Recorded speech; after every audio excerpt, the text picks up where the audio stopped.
Hello students, welcome to our YouTube channel science analysis. तो students, ये video class 10 Hindi की most important video है जिसमें मैं आपको बताने जा रहा हूँ कि आप लोगों को जीवन परिचय कैसे लिखना है। ठीक है, बहुत ज्यादा कमेंट्स आए कि सर बताइएगा जीवन परिचय कैसे लिखें, कि जिसके जरिए हम समझ पाए कि आखिर में जीवन परिचय कैसे लिखना है।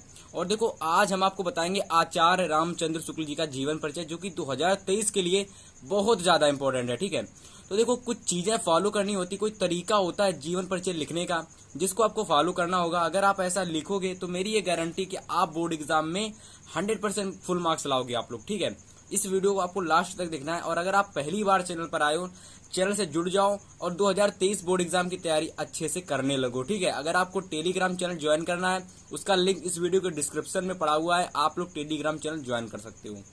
तो देखिएगा स्टूडेंट्स, कोई भी जीवन परिचय लिखने के लिए आपको क्या करना पड़ता है। देखिएगा, अगर आप लोग बोर्ड परीक्षा में जीवन परिचय एक पन्ना या फिर आधे पन्ने का लिख के आते हो, यानी एक पेज या फिर आधे पेज का लिख कर आते हो, तो उससे क्या होता है कि आपके फुल मार्क्स नहीं मिलते हैं। आपको क्या करना है, 2 पेज या फिर 1.5 पेज का आपको जीवन परिचय लिखना है, इसमें आपके फुल मार्क्स मिलेंगे। ये मेरी गारंटी, आपको फुल मार्क्स देगा जो एग्जामिनर होगा। ठीक है, आपको और कितने नंबर का आता है, तो जो आपका जो जीवन परिचय आता है ना, वो गद्य और पद्य में सिमिलर रहता है, 3 नंबर का पूछा जाता है। ठीक है, तो अगर आपको 3 नंबर पूरे पक्के करने हैं तो आपको इस वीडियो को लास्ट तक जरूर से देखना है स्टूडेंट। ठीक है, तो देखो, जीवन परिचय लिखने के लिए आपको कौन कौन सी हेडिंग याद रखनी होंगी। तो देखो, सबसे पहली आपकी हेडिंग यही होती है, जीवन परिचय आपको लिखना होता है। ठीक है, दूसरी आपकी हेडिंग होती है रचनाएं, यानी आपको रचना पता होनी चाहिए, और कौन कौन सी रचना पता होनी चाहिए आपको वो भी मैं बताऊंगा।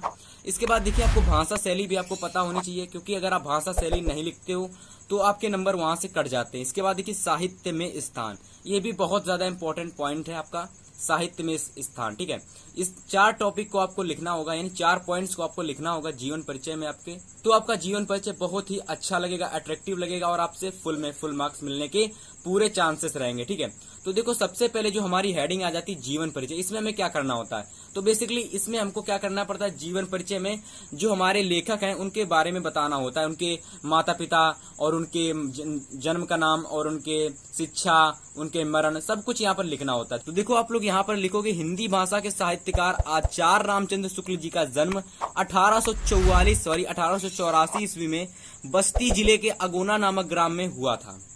ठीक है, इतना समझ में आया। इनके पिता का नाम चंद्रबली शुक्ल, इस प्रकार से आपको लिखना है काले पेन से। ठीक है, इनके पिता का नाम चंद्रबली शुक्ल तथा माता का नाम विभासी देवी था। इतनी बात समझ में आई आपको। इसके बाद आप लोग आगे लिखोगे कि यह इंटरमीडिएट, यानी जब यह इंटरमीडिएट में आए तो इनकी पढ़ाई वहीं से छूट गई, इनकी जो पढ़ाई थी वहीं से छूट गई। बाद में ये सरकारी नौकरी करने लगे, किंतु आगे देखिए, किंतु स्वाभिमान के कारण यह नौकरी छोड़कर मिर्जापुर के एक मिशन स्कूल में जो आपका चित्रकला, जिसे हम लोग आर्ट कहते हैं, उसके अध्यापक हो गए। कैसे हो गए, जब इन्होंने स्वाभिमान बचाने के लिए, जब इन्होंने इंटरमीडिएट छोड़ा तो इन्होंने क्या, एक सरकारी नौकरी करी, लेकिन स्वाभिमान बचाने के लिए इन्होंने सरकारी नौकरी को छोड़ दिया। समझ में आया, सरकारी नौकरी को इन्होंने छोड़ दिया। बाद में इन्होंने क्या किया, मिर्जापुर के मिशन स्कूल में चित्रकला के अध्यापक हो गए। आगे देखिए, स्वाध्याय से इन्होंने हिंदी, अंग्रेजी, संस्कृत, बांग्ला, उर्दू, फारसी आदि सभी भाषाओं का ज्ञान प्राप्त किया। अब बच्चों, आप यहाँ कहोगे स्वाध्याय का मतलब क्या होता है। तो देखो, स्वाध्याय का मतलब होता है घर से, यानी कि वह शिक्षा जो हम लोग घर से प्राप्त करते हैं उसे हम लोग कहते हैं स्वाध्याय। तो इन्होंने स्वाध्याय से हिंदी, अंग्रेजी, उर्दू, संस्कृत, फारसी, इन सभी का जो ज्ञान था प्राप्त किया आपने। ठीक है, आगे देखिए, लिखा हुआ भाषाओं का ज्ञान प्राप्त किया, यानी कि घर से इन्होंने इन सभी भाषाओं का ज्ञान प्राप्त किया। बाद में इन्होंने काशी नागरी, यदि को ऊपर नागरी लिखा हुआ है, तो काशी नागरी प्रचारणी सभा, यानी काशी से जुड़कर इन्होंने शब्द सागर के संपादक का कार्यभार भी संभाला। तो देखो, ये तो हो गया उनके जीवन परिचय, यानी कि जीवन के बारे में उन्होंने क्या किया। अब देखो, इसके बाद उन्होंने क्या किया इसमें, और आप लोग लिखोगे कि शुक्ल जी ने लेखन का प्रारंभ कविता से किया था, यानी कि जो हमारे शुक्ल जी थे ना, इन्होंने कविता का प्रारंभ किससे किया था, यानी कि अपने लेखन का प्रारंभ कविता से किया था। परंतु क्या हुई भाई, इनकी जो रुचि थी ना, नाटक लिखने में ज्यादा रही। क्या भाई, नाटक लिखने में ज्यादा रही, पर इनकी प्रखर बुद्धि ना, इनकी प्रखर बुद्धि, मैंने कहने का मतलब ऐसी बुद्धि जो कभी इधर कभी उधर जाती रहती है, तो इनकी जो प्रखर बुद्धि थी ना, इनको निबंध लेखन की ओर तथा आलोचना की ओर ले गई। कहाँ ले गई भाई, निबंध लेखन की ओर ले गई और आलोचना की ओर ले गई। और निबंध लेखन तथा आलोचना के क्षेत्र में इन्होंने जो स्थान प्राप्त किया वह आज तक बना हुआ है। तो देखो इन्होंने क्या किया, इनकी बुद्धि कहाँ गई भाई, इनकी बुद्धि गई निबंध लेखन की ओर। तो इससे होता है आपका मन पढ़ाई में लग रहा है, हो सकता हो आप लोग खेल में बहुत अच्छी हो, तो क्या होता है खेल में अगर आप चले जाते हो तो हो सकता है आप क्रिकेटर बन जाओ, फुटबॉलर बन जाओ। तो ऐसी चीज हो जाती है आप सभी के साथ कभी कभी। हो सकता है आपके घर वालों का मन हो कि आप लोग डॉक्टर बनो, लेकिन आपकी जो प्रखर बुद्धि आपको इंजीनियर बनने की ओर ले जाती है। आप IAS बनना चाहते हो, आप इनकम टैक्स ऑफिसर बन जाते हो।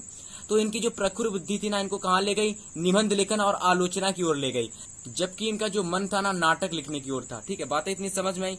इसके बाद देखिए आपको आगे क्या लिखना है। तो आगे आपको इसमें और लिखना है कि जीवन के अंतिम दिनों में आपको लिखना है, जीवन के अंतिम दिनों में शुक्ल जी साहित्य की साधना करते रहे तथा सन 1941 ईस्वी में परलोक सिधार गए, यानी कि अपने भगवान के वासी हो गए।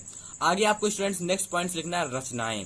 अब देखो रचनाएं कैसे लिखनी है आपको। तो देखो ऐसे आपको लिखना है, शुक्ल जी की प्रमुख रचनाएं निम्नलिखित हैं। और इसी प्रकार के आपको सभी का जीवन परिचय लिखना है। वीडियो पसंद आ रही, वीडियो को लाइक करिएगा, अपने फ्रेंड्स के साथ भी वीडियो को शेयर करिएगा।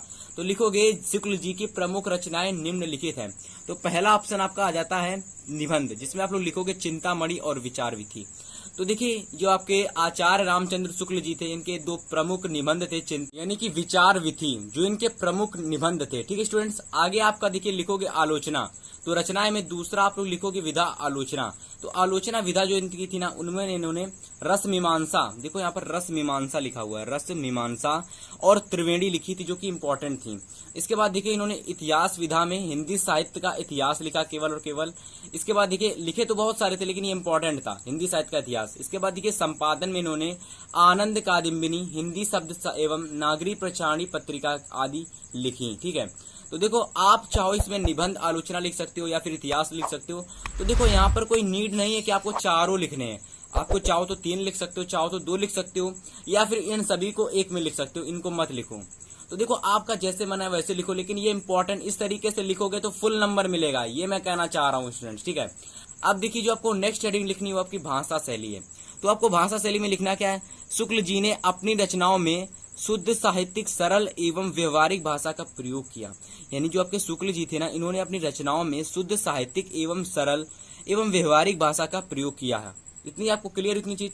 तो देखो मैंने यहाँ पर भाषा तो लिख दी है स्टूडेंट्स, लेकिन शैली नहीं लिखी हुई है। तो देखो मैं आपको अलग से बता रहा हूँ शैली आपको कैसे लिखनी है। तो देखो यहाँ पर मैं लिख कर लाया हूँ शैली, आपको कुछ इस प्रकार से लिखनी है।